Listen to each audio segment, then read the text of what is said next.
Welcome to the HR Stories podcast, listener question edition, where there is a lesson in every story. Each week, the team at HR Stories podcast shares questions from our podcast audience and provides tangible, practical advice that everyone can use to get HR right. Our hosts today are management and HR consultants Chuck Simikian and John Thalheimer. What is on your mind today? Welcome back to the HR Stories podcast, where there is a lesson in every story. Today is our Q&A edition. Chuck, how are you today? I'm fantastic. John, we recorded an episode of our HR Stories podcast yesterday. And so I think that's the next upcoming episode, John. So very excited about that. Talking a lot about a variety of topics, HR in the news. So today we're going to do some Q&A from the listeners. And like we said in our last broadcast, we're so excited when we actually hear from people and they take the time to write us or mention something on the Team of One HR Facebook page. So it's exciting. And we've got three great kind of overall questions to delve into today. Yeah, I'm excited for these questions, and I agree. I mean, it's been great over the last couple months of the interaction we're getting from the things. We had a great HR kitchen table the other day, and we had some really good discussions. We were talking about nonprofits and how it's challenging as a person, only one HR person, to kind of help change the culture and bring it around. So I love that we're seeing that movement. We're having a lot of conversations with people to help them get HR right. I mean, that's our mission, is to help them get HR right. So I'm happy to see that. Exactly. So with that being said, what would be our first question? It's not so much a question.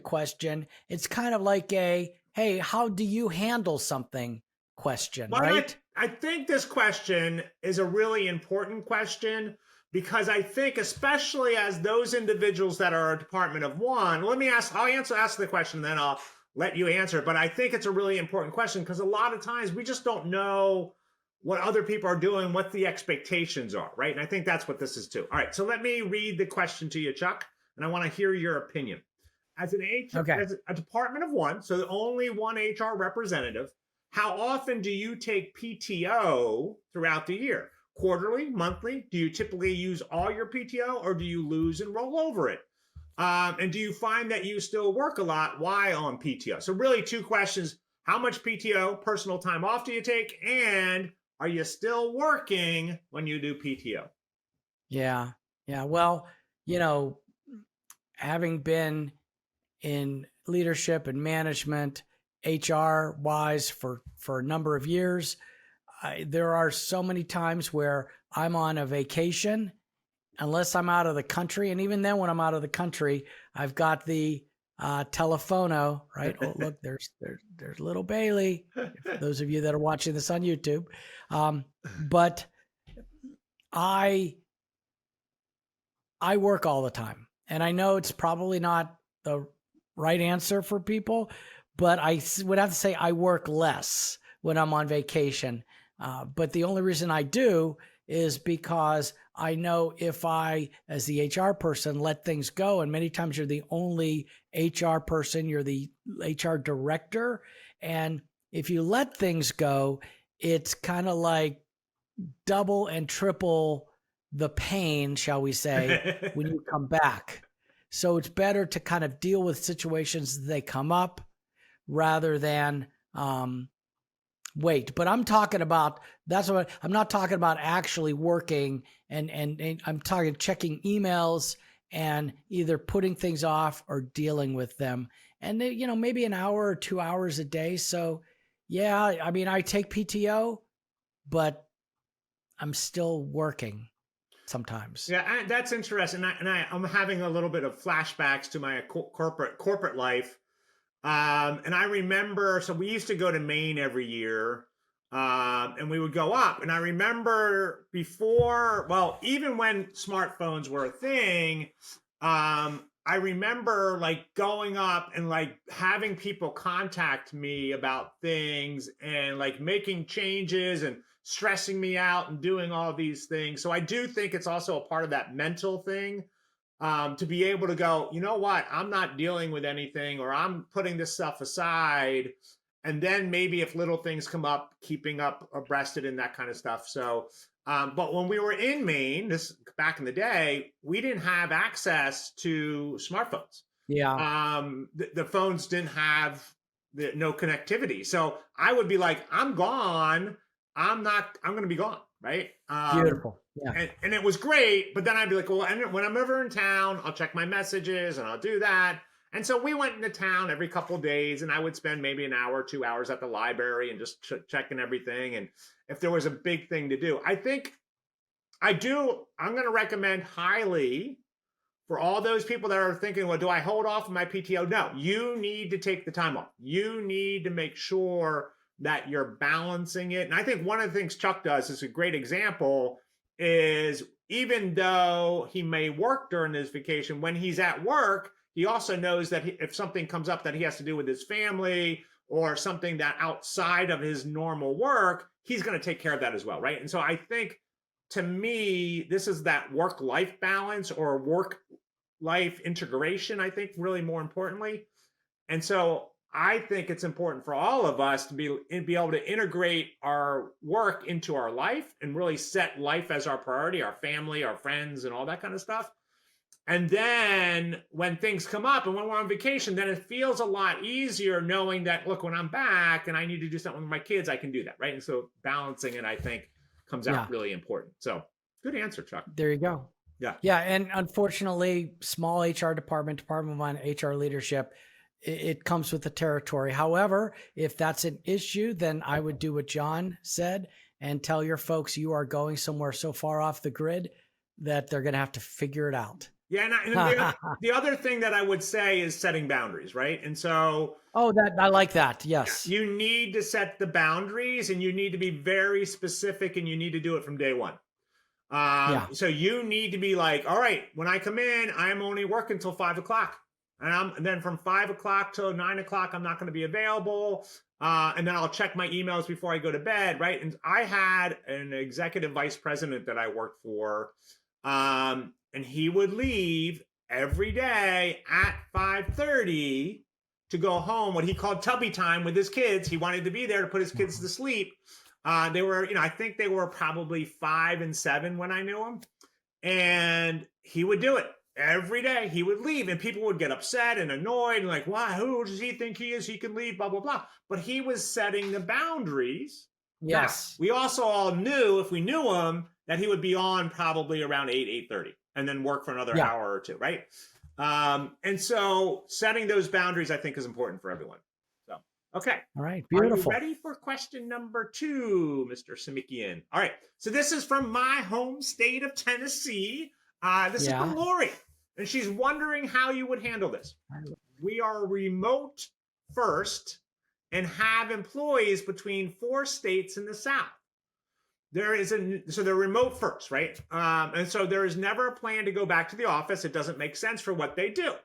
There is a newer employee, hint, it's Lori, and I'm alone in my state. So no one else works here. So she's from Tennessee. No one else works in the state. I travel to North Carolina at least once a quarter. For multiple reasons, we want to move back. The family wants to move back to New England this summer. Our company mission is in the South, but I support people who do the Southern work. I did mention this in my hiring process, so nothing would be a surprise. We have no formalized process procedures for requesting this. Does anyone have anything they like in their handbook? And so really the question is, we're all remote. Where can I work from? How do I communicate that as an HR person? How do I deal with that? All right. So I'm looking at this thinking, so Lori, our company is in the South. They all support each other in the South. She travels to North Carolina once a quarter. So now she wants to move to New England. So, that's a tough question for us to answer because it's really up to the company's policies and procedures. Overall, could she do the work remotely from New England? The way this is written, sure. The formalized process procedure to me is she just needs to go talk to her boss. But my other thought is sometimes, John, people hire folks to work remotely, but they want them in the same just general area. So that if we do have a quarterly meeting, you can drive over, you can drive in, it might be a night in a hotel, and then you meet and then you go home. Her moving to New England, that's now several states away. And I know Tennessee and North Carolina, right, while near each other, I know it can still be kind of far, but compared to New England. So I don't know. What do you think about this? Well, and I think what she's asking is what should be the process for where people are located, right? So even if you're remote, should there be a process? Should we think about that, right? And so I do think that's a really important policy process that people need to put in place, right? So think about, right, Lori's going into North Carolina every quarter, right? Every couple of months, she's going in North Carolina. And so maybe there should be a geographical location that if you're going to be here. Now, we don't know what the company does, but there may be a reason in terms of understanding the people and the culture and that kind of stuff that they need to be in the South, right? And so they're not going to get that from New England and that kind of stuff. And so I think, I personally reading this, my first reaction go, move to New England. If you're all remote, you should be able to work anywhere. But I do think if we're creating policies, we need to take geographic location into place. Let me give you an example. So one of our friends in Nashville moved down to your home state of Florida, Chuck. And so he was working in Nashville, but his mom lived in Florida. His husband retired. And so he's like, we want to be near my mom so we can take care of her. Mom was living alone. And so they wanted to be down there to take care of it. And so he went to the company and said, is it okay if I move to Florida? And they're like, yeah, that's fine. And so now they're requesting that once a quarter, he comes up and spends a week in the office. And at first he was sort of like, I don't want to do that. I don't want to do it. And then he came up, he actually stayed with us for that week. And he was like, I love touching in with people and I love having that connection and building that connection up and doing that. And so I do think it's sort of a company policy to do that. Now, all that said, you have to follow the employment laws where that employee is, right? And so if you're moving from Tennessee, where there's not many employment laws, or we have some break laws and that kind of stuff, and you're moving to Connecticut, there's more laws in Connecticut, right? And so again, you would have to pay attention and do that. And so we know that some companies are like, you can work remotely, but you can't work here or here or here, right? Because of the employment law. And so that's what I kind of think, that's where I go is like, okay, is it going to impact the company and that kind of stuff? No.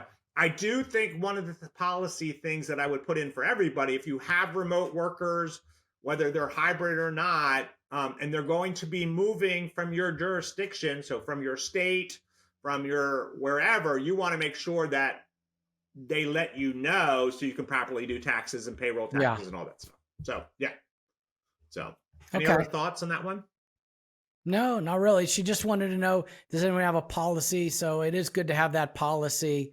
And I hope someone was able to help her with that handbook. Yeah, she got a lot of good feedback on the team of HR1, for sure. Okay, the HR team of one. Oh, the HR team of one, yes. So thank you. Yeah. All right, so this is from Teo. And so it's dealing with the situation. Let me read it to you. It's a little longer. Greetings. I'm currently dealing with a situation where an employee approached a member of the management team and inquired if they were having sexual relations with the staff member. This female staff just left the office of the manager. The manager staff responded with a denial and left it at that. However, since then, the accusation has spread among the staff. I've requested that the manager provide a written statement, and I intend to meet with the staff to address the issue. The manager is upset and considering seek legal advice for defamation of character. How would you handle this situation? Yeah. So they said, I think your note to me was effing sexual relations or something like that. Yeah, they said FFF. Are they? Yeah. So, so what do you think? What do they ask you? How would you handle this situation? So we're talking about an employee walks up to maybe an hourly employee walks up to a member of the management team, says, "Hey, are you having sex with her?" Right, as she just left the office. Yeah. So she's leaving the office. This person, guy or not guy, I don't know, walks up and says, "Hey, are you having sex with this with my coworker or with this other staff member?" Right. And the management manager says, denies it and leaves it at that. However, then an accusation spread amongst the staff. Oh, the manager's having sex with that other person. Okay, so here's the deal. The next line there. I intend to meet with the staff to address the issue. I don't know. I mean, what do? You pull everyone together and say, there's a rumor that so-and-so's sleeping with so-and-so and we need to stop that rumor? I do you? How do you handle that? I don't know if a general meeting, especially if the manager that was upset isn't involved in saying, yes, go ahead and do this meeting. Some unanswered questions here. Yeah. So I think, again, right. It's gossip. Yes. Right? It's gossip. It's rumors. Gossip stinks, man. I hate it. It's unfounded gossip and rumors, right? The manager says there. And so if we as the HR person feel comfortable that that's not going on, right? We've done our investigation. We feel like, you know what? That's not going on. I don't think getting in the front of people going, all right, just so you know, this rumor's going around, because not only are you impacting the manager who's upset about it, but think about the female employee is now being associated with that manager in that manner, right? Yeah. And you're going to cause and create more things. So I may pull in the original person who addressed the manager and have a one-on-one conversation with them saying, hey, don't spread that rumor. I've talked to the manager. I've talked to the female employee. This isn't any of your business. You should not be going out spreading rumors about other people's lives. If you have an issue, you think there's harassment going on, I will listen and I will do an investigation. Yeah. But I don't I agree with you. I don't know if I would have a meeting. I think one of our challenges is to know when to jump in and know when not to jump in with gossip and rumor. Yes. Yes. And John, I'm going to just, wrap up my final thoughts on this one is you hit it right on the head. You see, there's a flaw with HR folks, okay? In that sometimes we feel like we need to go riding in on the white horse with our suit of armor and slay every dragon out there, okay? Like we're going to make it right. We're going to fix it all. An injustice has been done, like this. Oh, there's rumors, whatever. But we can't do that for everything and everyone. And so we need to just approach it as from a more of a factual standpoint. My job is there to protect the company. So what do I need to do to protect the company? First of all, I need to do an investigation. I need to document. I need to talk to the appropriate people. If I'm going to deal with gossip being dealt with is sometimes best one-on-one, shutting it down, moving forward. Obviously ask that offended manager how they would like to see the situation resolved. But so many times us HR people that are at that property level, sometimes you're so involved, you can't see it from the outside like you just did, which is, by the way, folks, why you want to hire John Thalheimer, leadership coach, because he'll help you see it from the outside. And that's a problem. And I think you hit it right on the head. Yeah. Boom, bam, drop the mic. Yeah, and I was something else popped in my mind, and it popped right back out. But I do think, right, and I do think again, we have to protect the organization. So if we think it's harassment, we need to investigate. One of the challenges I think is out there is gossip and rumors, right? And so I don't care if you put 3 people together in the room, there's going to be gossip and rumors, right? And so in an organization, there's going to be gossip. Human beings, by their very nature, will fill a vacuum with information when they don't have information, right? Absolutely. And so if they see 2 people together, right? And so they're like, oh, I saw 2 people together, blah, blah, blah. And then it becomes this big story when we don't know what happened, right? We have no idea what happened. And it really doesn't matter, right? And so I would definitely check with the manager, find out. I would also make sure what is that female employee thinking about as well, right? And so kind of doing that. Yeah. So I got you. Those were great questions. I thought that were a really good episode today. Any other things we need to kind of address around these topics? No, not that I could think. What about what's happening with the team at HR Stories? Anything you want to share with folks before we pop off? Well, I think that one thing that I would share is make sure you go to our website, the team at hrstories.com, and check out our workshops. We have a lot of upcoming workshops. We have a lot of things on demand. So definitely check out those. Make sure you're doing that. And other than that, I think one of the things that we love doing is if you do have a question, and maybe you don't want to put it on air, right? Maybe you don't want to go into the podcast and do it. But if you have a question and you're just like, hey, I don't know how to solve this, reach out to us and we'll talk to you. Yeah. Whether it's both of us or one of us, we'll talk to you. We love doing it. It helps us build our experience up, but it also helps us kind of get to know you guys out there as well. Yep, absolutely. All right, John, thank you for the Q&A. Thank you. Folks, thanks for listening. And obviously, this is the HR Stories podcast, where there's a lesson in every story. Wow, that was great. All right, thank you, everybody, for listening. Thank you for listening to the HR Stories podcast. The material presented in this podcast is for informational purposes only. Chuck and John always recommend using an employment lawyer or HR consultant to handle any legal concerns or HR issues. We do our best to double check sources and make sure the information we are providing is accurate. We may eliminate or embellish without changing the basic narrative to make the story easier to understand. In certain circumstances, we may change identifying information to protect the innocent. The HR Stories broadcast is brought to you by the team at HR Stories.